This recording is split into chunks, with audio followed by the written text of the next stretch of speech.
Orbital কি এগুলো নিয়েও সমস্যা আছে তোমাদের। দেখো অরবিট, আমি একটু যাই এইচএসসি আগে একটু লিখে নেই, রসায়ন তোমার অরবিট এবং অরবিটাল আগে একটু খেয়াল করি। অরবিটটা একটু আগে লিখি, অরবিট, ঠিক আছে। আর হচ্ছে ভার্সেস অরবিটাল, মনে করো অরবিটাল। হ্যাঁ, এখন এই কথাটা কি আসলে অরবিট এবং অরবিটাল, ঠিক আছে। এই কথাটার অর্থ হচ্ছে তোমরা 9-10-এ অনেক সময় করে আসছো যে স্যার আমি এটাকে অরবিট বলি, অরবিটাল বলি, কোনটা কি আসলে বুঝি নেই। তো অনেকে আবার এটা ভালো করে পড়ছো, অনেকে পারো, তা তাদের জন্য না। আর বিষয় হলো তোমাদের, আমি ইন্টারমিডিয়েটের ছাত্রদেরকে কিছু বলতে চাই, সেটা হচ্ছে যে তোমরা যাই পড়াশোনা করে আসো, আমি যদি কম্পেয়ার করি যে শহরের একটা স্টুডেন্টের সাথে, তোমরা আসলে যে কোন প্রকৃতির সেটা আমার আসলে বোধগম্য না। যে শহরের একটা স্টুডেন্ট যখন পড়াশোনা করে বা পড়তে যায়, সে ভালোটাই নেওয়ার চেষ্টা করে, বা ভালো পড়ালে তাকে সে ভালো বলে বা সেখানেই যায়। কিন্তু এই গ্রাম এলাকার যত স্টুডেন্ট আছে, তারা তুমি ভালো টিচিং দেবা, সেখানে তোমার দুর্নাম হবে। তুমি ভালো পড়া দেবা বা পড়তে বলবা, বাধ্য করবা, সেখানেও তোমাকে নিয়ে অনেক সমস্যা হবে, তো পড়া তোমার কাছে আসবে না।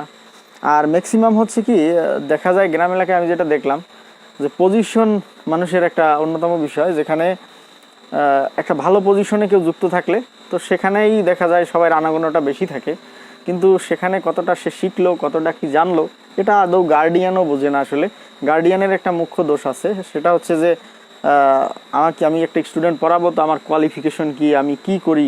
তো সেখানে আমার পজিশন যদি হাই র্যাঙ্কে থাকে, তো সেখানে দেখা যায় তারা ঝুঁকে বেশি পড়ে, এবং দেখা যায় যে তুমি একটু কম লেভেলে আসো, তুমি যতই ভালো পড়াও তোমার কথা কেউ শুনবে না, কারণ তোমার কি স্ট্যাটাস নিচে।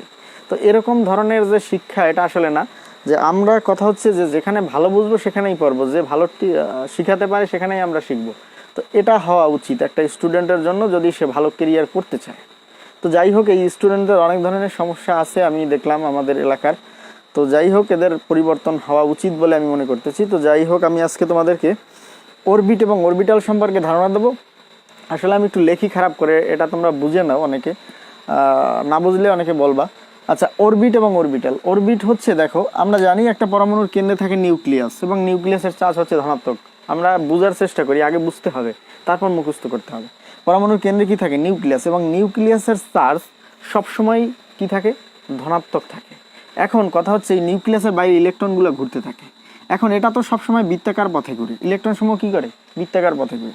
ইলেকট্রন সমূহ যে বৃত্তাকার পথে ঘুরতে থাকে সেটাকে আমরা অরবিট বলি। নিউক্লিয়াসকে কেন্দ্র করে যে ইলেকট্রন সমূহ বৃত্তাকার পথে ঘূর্ণায়মান থাকে সেটাকে আমরা অরবিট বলি। এবং দেখা যায় অনেক সময় পরমাণু চার্জ নিরপেক্ষ হয় না, যদি যে কয়টা আছে মনে করো 1 2 3 4 5টা ইলেকট্রন বাহিরে আছে, আর যদি 5টা 3 4 5, ঠিক আছে, এই 5টা যদি নিউক্লিয়াস থাকে প্লাস, তখন যদি ধনাত্মক এবং ঋণাত্মক চার্জের পরিমাণ সমান হয়, মানে বাইরে সমান সংখ্যক ইলেকট্রন নিউক্লিয়াসের অবস্থান করে, তখন একটা পরমাণু চার্জ নিরপেক্ষ হয়। এটা একটা সাধারণ প্রশ্ন। আবার নিউক্লিয়ন সংখ্যা কি? যে পরমাণুর ভিতরে, মানে কেন্দ্রের ভিতরে যদি প্রোটন সংখ্যা এবং নিউট্রন সংখ্যা, ঠিক আছে, যোগ, সেটাকে আমরা প্রোটন এবং নিউট্রন সংখ্যার যোগ সংখ্যাকে বা যোগফলকে তোমার হচ্ছে নিউক্লিয়ন সংখ্যা বলা হয়। এখানে আবার অনেকে ভুল করে ইলেকট্রন লিখে ফেলাইও না, তোমরা অনেকে লিখে ফেলো। তো যাই হোক, আমরা এটাকে কিন্তু বুঝে নিলাম যে আসলে অরবিটটা কি। এখন অরবিটাল হচ্ছে, মনে করো পরমাণু নিউক্লিয়াসকে কেন্দ্র করে ইলেকট্রন সমূহ সেটা ঘুরবে উপবৃত্তাকার পথে ঘুরে। আমরা জানি যে এই ইলেকট্রন সমূহ এক্স ওয়াই জেড অক্ষ সাপেক্ষে যদি ঘুরে, এটাকে আমরা উপবৃত্তাকার পথ বলতে পারি। যে এভাবে কিন্তু একটা ত্রিমাত্রিক স্থানাঙ্ক সাপেক্ষে কিন্তু এটা ঘুরে থাকে, এটার জন্য এটাকে আমরা উপবৃত্তাকার পথে বলি। যে নিউক্লিয়াসকে কেন্দ্র করে পরমাণুকে ইলেকট্রন সমূহ যে উপবৃত্তাকার পথে ঘূর্ণায়মান থাকে সেটাকে আমরা অরবিটাল বলি। এই অরবিটাল নিয়েই তোমাদের বেশি আলোচনা, এবং এই যে যত ইলেকট্রন বিন্যাস করতেছো সেটা কিন্তু অরবিটাল করতেছো, নট অরবিট। এই অরবিটের ধারণা বোর্ড থেকে পাওয়া যায়, আর অরবিটালের এটা হচ্ছে কোয়ান্টাম বলবিদ্যা থেকে এর ধারণা কিন্তু অর্জিত হচ্ছে, ঠিক আছে। এবং এর শক্তি স্তর আছে তোমার হচ্ছে, আমরা ধরে থাকি যে এই শক্তি স্তর নিয়েই আমি তোমাদেরকে আকৃতি আসবো। এই শক্তি স্তরকে কি ধরে থাকি? মনে করো আমি এটা মুছে দিলাম, যে এসপিডিএফ, দেখো এসপিডিএফ এইগুলাই আমরা করে থাকি, এটা উপশক্তি স্তর বলা হয়।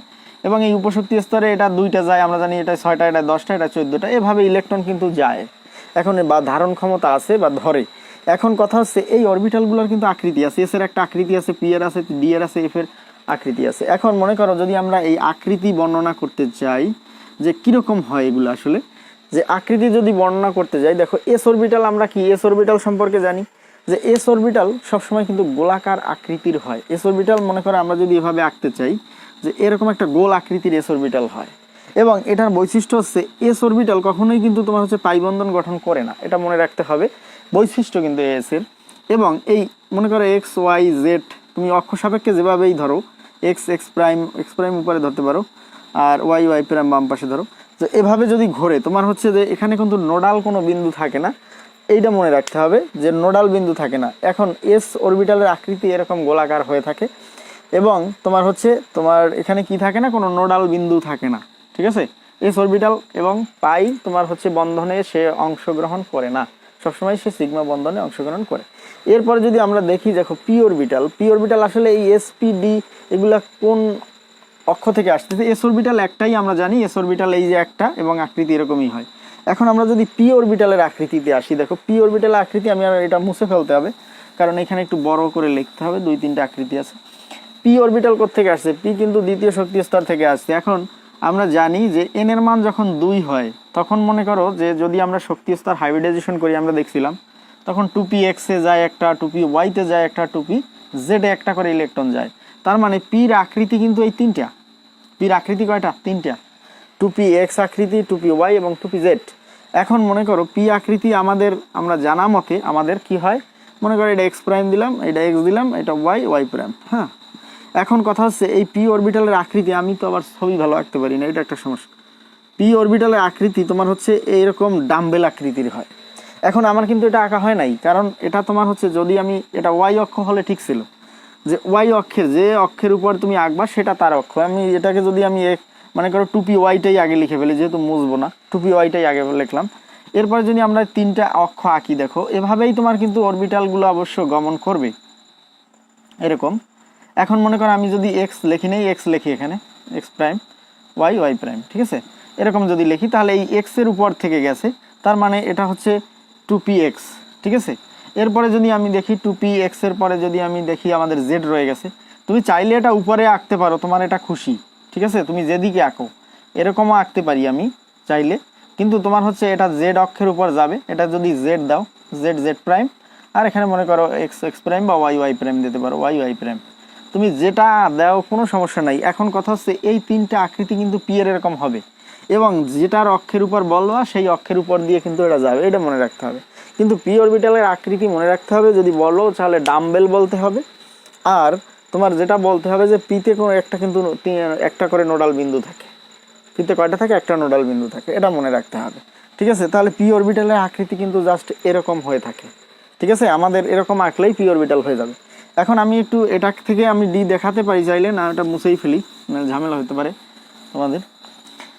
এখন ডি অরবিটালের আকৃতি কিরকম হয় আমাদের, দেখো ডি অরবিটালের আকৃতি 5টা হয়। কেন 5টা হয়? কারণ 3D আছে, 3তে ডি আছে। আমরা জানি 3D কয়টা, 3D 5টা অরবিটাল আছে, 3D X Y, 3D Y Z, 3D Z X, ঠিক আছে, 3D X square Y square, আর হচ্ছে 3D জেড স্কোয়ার, ঠিক আছে, 3D বাবা 3D জেড স্কোয়ার। এই এখন মনে করো এই অরবিটালে আকৃতি কোত্থেকে আছে, এন এর মান যখন 3, তখন হাইব্রিডাইজেশন করলে পর এই জায়গাগুলো যায় আমরা জানি। এখন এই জায়গাগুলো যখন যাবে তখন মনে করো এর আকৃতি কিরকম হবে। এর আকৃতি দেখো, আমি যদি 2টা অক্ষ দিয়ে বুঝাই, এখানে কিন্তু ডবল ডাম্বেল হবে আকৃতি। এখন আমি চাইলে তোমার যে অক্ষটা দিয়া মনে করো এই একটা অক্ষ, আমি চাইলে এখানে এক্স প্রাইম দিতে পারি, একটা অক্ষ। আর এখানে মনে করো তোমার হচ্ছে এদিক থেকে আরেকটা যদি আমি দেই তোমার, যেমন এদিক থেকে আরেকটা দিলাম, আমি অবশ্য ছবি ভালো আঁকতে পারি না, আগেই বলছি, যে মনে করো এরকম যদি যায়। এখন কথা হচ্ছে ধরো তুমি এই যে ডি এক্স ওয়াই আঁকবা, তাহলে এক্স ওয়াই তোমার হচ্ছে এই মাঝখানে তোমার হচ্ছে বিন্দু দিয়ে যাবে, এক্স বরাবর দিয়ে যাবে না, এই এক্স এবং এই ওয়াই এরকম হবে। তাহলে এখানে তোমার হচ্ছে এক্স ধরি, উপরে প্রাইম ধরি, আর এখানে ওয়াই প্রাইম ধরি। তাহলে এই যে মনে করো এই যে মাঝখানে যে অবস্থানটা করছে, বা এ পাশেও ফাঁকা আছে 2টা করে, এখানে কিন্তু 2টি নোডাল বিন্দু থাকে, যে এই এখানে কিন্তু ডবল ডাম্বেল, আগে ছিল সিঙ্গেল মানে ডাম্বেল, এবার হচ্ছে ডবল ডাম্বেল, এবং এই আকৃতি বরাবর হবে, এটা কিন্তু উপর দিয়ে যাবে না, ঠিক আছে, এই আকৃতি বরাবর হবে। তাহলে এই আকৃতি বরাবর দিয়ে গেলে তোমার হচ্ছে এটাকে সুন্দর করে তোমরা আঁকবা, যে এটা হচ্ছে তোমার কি বলা হয়, এটাকে এই আকৃতিটাকে আমরা ডিএক্সওয়াই বলতে পারি। এরকম 5টা তোমার আঁকতে হবে, আমি সবকটা তো আঁকার দরকার হবে না, তোমরা যদি বুঝতে পারো। এখন মনে করো আমি ওয়াই জেড লিখবো, ঠিক আছে, মনে করো এই ওয়াই আর জেড এর মাঝখান দিয়ে আমি এই ডাম্বেল যাওয়াবো, ঠিক আছে, একটা এই ঠিক আছে। এরপরে তোমার হচ্ছে এই ওয়াই প্রাইম আর জেড প্রাইম। এখানে তুমি চাইলে 3টা দিতে পারো, আবার এই 2টা দিয়েও বুঝাই দিতে পারো। তাহলে এই যে অরবিটালটা গেছে আমাদের, এই অরবিটালটা, সেই অরবিটালটাই হচ্ছে এখানে মনে করো আমি যদি লিখি 3D আর তাহলে এটা 3D ঠিক আছে। তাহলে ZX কীরকম হবে তোমরা তো বুঝতে পারতেছো মনে হয় এখন। তো এরকম যদি আমি আঁকি, দেখো এখানে জায়গায় অনেক দরকার হয়। তো এখানে মনে করো আমি যদি ZX আঁকতে যাই, এই Z দেবা আর এখানে X দেবা, ঠিক আছে, এই অক্ষ সাপেক্ষে। এখন মনে করো এখান থেকে তুমি এই ডাম্বেলটা আগে নিবা যেখান থেকে তোমার অরবিটাল আগে আছে, এই, ঠিক আছে, এরকম আঁকবা। তাহলে এইখানে তোমার হচ্ছে এই যে যেটা আসতেছে সেটা, এটা হচ্ছে 3D, তোমার এটা জেড প্রাইম, ঠিক আছে। আর মনে করো এক্স প্রাইম বা ওয়াই দিতে পারো, তুমি যেটা খুশি তাই দিতে পারো। 3DXY আর 3DZX, ঠিক আছে। ZX না, সরি, এটা 3D কি হচ্ছে, হ্যাঁ জেড আর এক্স, হ্যাঁ ঠিক আছে, ZX। এই এখন মনে করো তোমার কোন অরবিটালটা লিখতেছো তার মাঝখান দিয়ে কিন্তু ডাম্বেলটা যাইতে হবে। এবার কিন্তু ডাম্বেল তোমার হচ্ছে অক্ষের উপর উঠবে না, মাঝখান দিয়ে যাবে, এটা মনে রাখতে।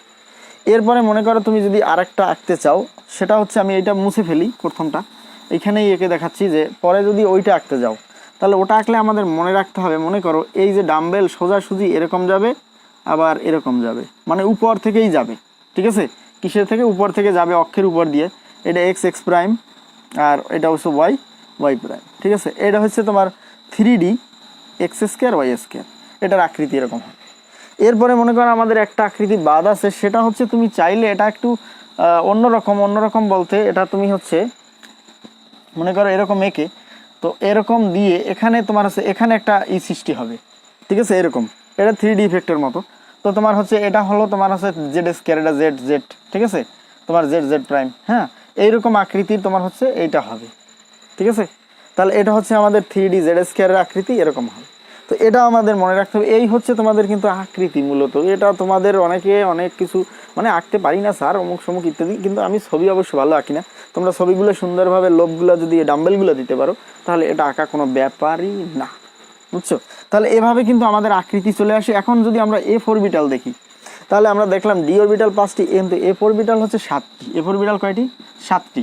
এখন এই F অরবিটাল তুমি 3D ইফেক্ট ছাড়া একদম দেখতে পারবে না। তো এই জন্য দেখা যায় এটি আঁকাও একটু অসম্ভব এবং জটিল প্রকৃতির। এটাও জটিল, কিন্তু এটা আরও জটিল, ঠিক আছে, জটিল প্রকৃতির হয়। আর আমরা দেখলাম P অরবিটালের আকৃতি দেখলাম, D অরবিটালের আকৃতি দেখলাম, S অরবিটালের আকৃতি দেখলাম।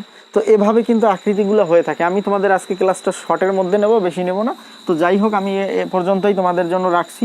আর পরবর্তীতে তোমাদের এটা দিয়ে আরও অনেক ক্লাস আছে। আমি মানে টপিকস তো একটার পর একটা অনেকগুলোই এসে যায়। তো আমি জটিল যৌগ দেখাবো তোমাদের, এর পরে জটিল যৌগ নিয়ে আলোচনা করবো, আর হাইব্রিডাইজেশনের আরও কিছু অংশ আছে সেটা নিয়ে আলোচনা করব।